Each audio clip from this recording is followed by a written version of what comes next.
ఇక big breaking news నా phone tapping కేసులో కీలక పరిణామం చోటు చేసుకుంది. కాంగ్రెస్ సైఫాలజిస్ట్ ఎన్నికల సర్వే నిపుణులు సైతులను సిట్ విచారణకు రావాలని జూబ్లీహిల్స్ ఏసీపీ పిలిచారు.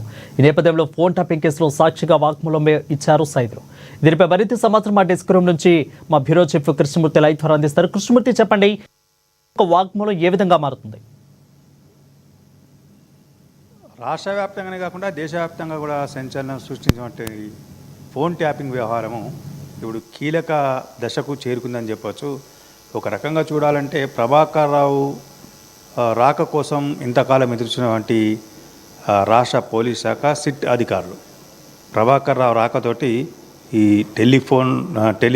ఫోన్ ట్యాపింగ్ వ్యవహారాన్ని కేసును కొంత వేగవంతం చేసిందని చెప్పచ్చు. దీంట్లో ఒక్కటే రోజు 630 మంది కాంగ్రెసు నేతలు, కార్యకర్తలు, కీలకులు, ముఖ్యులు వీళ్ళ యొక్క ఫోన్ ట్యాపులు చేశారు. కాంగ్రెస్తో పాటు బీజేపీ, మిగతా అంటే విపక్ష పార్టీలకు సంబంధించినటువంటి వాళ్ళందరూ కూడా ఫోన్ ట్యాపింగ్ చేశారు అని చెప్పేసి సంచలనాత్మకమైనటువంటి విషయాలు బయటకు వస్తున్నాయి. మరిన్ని సంచలనాత్మక విషయాలు కూడా బయటకు వచ్చే అవకాశం ఉన్నాయని చెప్తా ఉన్నారు. కాంగ్రెస్ పార్టీ ఎన్నికల సమయంలో, అంటే కాంగ్రెస్ పార్టీ కాదు ఏ పార్టీ అయినా ఎన్నికల సమయంలో కొంత వార్ రూమ్ అనేది ఏర్పాటు చేసుకుంటుంది. వార్ రూమ్కు కొంతమందిని కీలక నేతలను, ముఖ్యులను అంటే స్ట్రాటజిస్టులను కొంత వాళ్ళకు బాధ్యత అప్పగించి వార్ రూమ్ బాధ్యత వాళ్ళకి ఇచ్చే అవకాశం ఉంటుంది.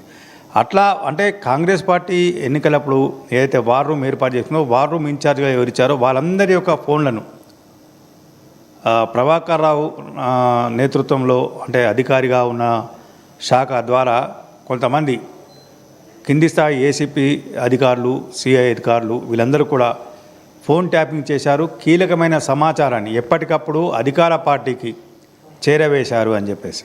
అయితే వీళ్ళ ఫోన్ ట్యాపింగ్ వ్యవహారం కూడా తీసుకున్నప్పుడు వీళ్ళంతా కూడా మావోయిస్టులు, సానుభూతి పరులు, ఉగ్రవాద, తీవ్రవాద కార్యకలాపాలకు ప్రోత్సహిస్తున్న వారు, అట్లా అంటే ఉగ్రవాద, తీవ్రవాద కార్యక్రమాలను పాల్పడుతున్న వారికి వీరి మద్దతు ఉంది అని చెప్పేసి టెలికాం శాఖను తప్పుదారు పట్టించి వీళ్ళ ఫోన్లను ట్యాప్ చేశారని చెప్పేసి కూడా సిట్టు దర్యాప్తులో వెల్లడైంది. ఈరోజు ముఖ్యంగా చూస్తూ ఉంటే కాంగ్రెస్ పార్టీ సైఫాలజిస్టు సర్వే చేస్తూ అంటే రాష్ట్రంలో కాంగ్రెస్ పార్టీ యొక్క పరిస్థితి ఏ నియోజకవర్గంలో ఎక్కడ బలంగా ఉంది, బలహీనంగా ఉంది, బలంగా ఉన్న చోట కారణాలేంటి, బలహీనంగా ఉన్న చోట కారణాలేంటి అనే విషయాలను కూడా ఎప్పటికప్పుడు తెలుసుకొని పార్టీ నాయకత్వానికి అప్పటి పిసిసి అధ్యక్షుడు ప్రస్తుతం ముఖ్యమంత్రి రేవంత్ రెడ్డి గారికి మిగతా వాళ్ళకు కూడా ఇచ్చేందుకు అవకాశం ఉన్నటువంటి విషయంలో కొంత సమాచారాన్ని అందిస్తున్నటువంటి సైదులు అనే సైఫాలజిస్టు యొక్క స్టేట్మెంట్ తీసుకుని ఈ స్టేట్మెంట్లో ముఖ్యంగా ప్రధానంగా చూస్తూ ఉంటే ఈ స్టేట్మెంట్లో అంటే సైదుల యొక్క ఫోన్ చేయడం ద్వారా కాంగ్రెస్ పార్టీని పూర్తి స్థాయిలో దెబ్బతీయవచ్చు, బలంగా ఉన్న చోట ఏ విధంగా బలహీనపరచాలి, బలహీనంగా ఉన్న చోట మరింత బలహీనంగా ఏ రకంగా చేయాలి అనే స్ట్రాటజీని ఉపయోగించాలని చెప్పేసి అప్పటి అధికార పార్టీ బీఆర్ఎస్ నేతలు కొంతమంది పోలీసు శాఖను దుర్వినియోగం చేశారని చెప్పేసి ఇప్పుడు స్పష్టంగా తెలుతా ఉన్నది. అంటే మొత్తంగా ఎన్నికల్లో విజయమే పరమావధి. ఎన్ని అవలక్షణాలకు పాల్పడ్డా సరే, ఎన్ని దుర్మార్గాలకు పాల్పడ్డా సరే మనమే గెలవాలి, మనమే ఉండాలి, మనమే పాలించాలి అని గత పాలకుల యొక్క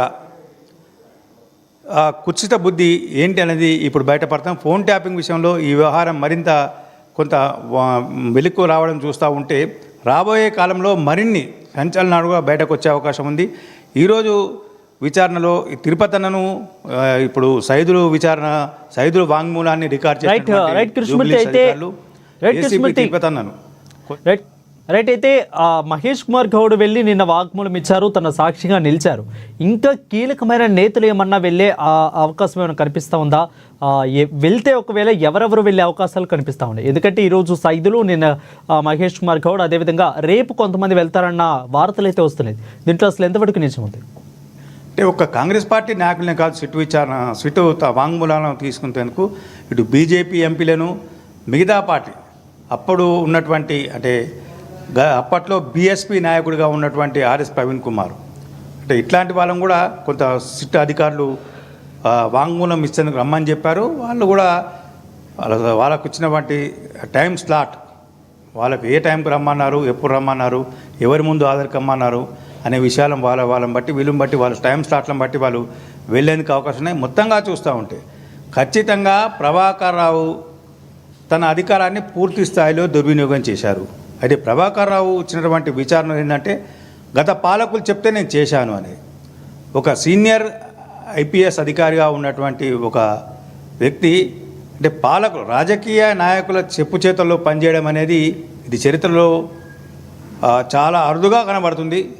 అంటే భవిష్యత్తు దృష్టిలో పెట్టుకొని ఐపీఎస్లు వాళ్ళు సుదీర్ఘకాలం దాదాపు 33 సంవత్సరాల పాటు వాళ్ళు విధులు నిర్వహించాల్సి ఉంటుంది. పాలకులు వస్తూ ఉంటారు, పోతూ ఉంటారు, కానీ అధికారులు మాత్రం శాశ్వతంగా ఉంటారు. రైట్.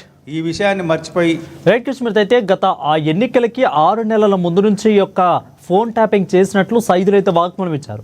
బట్ ఇంకా చాలా మంది అధికారులు వచ్చే అవకాశాలు కనిపిస్తుంది. అంటే కేవలం కాంగ్రెస్ నేతలే టార్గెట్గా ఈ యొక్క ఫోన్ ట్యాపింగ్ జరిగింది అనుకోవచ్చు, సెకండరీ బీజేపీ. బట్ ఫస్ట్ కేవలం కాంగ్రెస్ నేతలే టార్గెట్గా ఈ యొక్క ఫోన్ ట్యాపింగ్ చేశారనుకోవచ్చు. అంటే బీఆర్ఎస్ బలహీన పడింది. బీఆర్ఎస్ను ప్రజలు తిరస్కరించే పరిస్థితిలో ఉన్నారు. బీఆర్ఎస్ పాలన పట్ల రాష్ట్ర ప్రజలు విసిగిపోయి ఉన్నారు. ప్రత్యామ్నాయ పార్టీ కోసం ప్రజలు ఎదురు చూస్తూ ఉన్నారు. అనుకున్న సమయంలో కాంగ్రెస్ పార్టీ వాళ్లకు ఒక చుక్కానిలా కనబడింది. కాబట్టి అంటే బీఆర్ఎస్ను ఓడించేందుకు ఎవరు? కాంగ్రెస్ పార్టీ.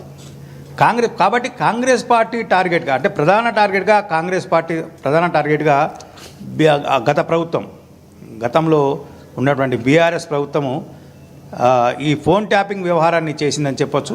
కాబట్టి కాంగ్రెస్ పార్టీ నిన్న టీపీసీసీ అధ్యక్షుడు మహేష్ కుమార్ కూడా చెప్పారు, మా ఫోన్లను చాలా వరకు ట్యాప్ చేశారు, మా యొక్క ప్రైవేటు ఫోన్లు కూడా ట్యాప్ చేశారు, ఇది చాలా దుర్మార్గము, చట్ట వ్యతిరేకం అనేది. అంటే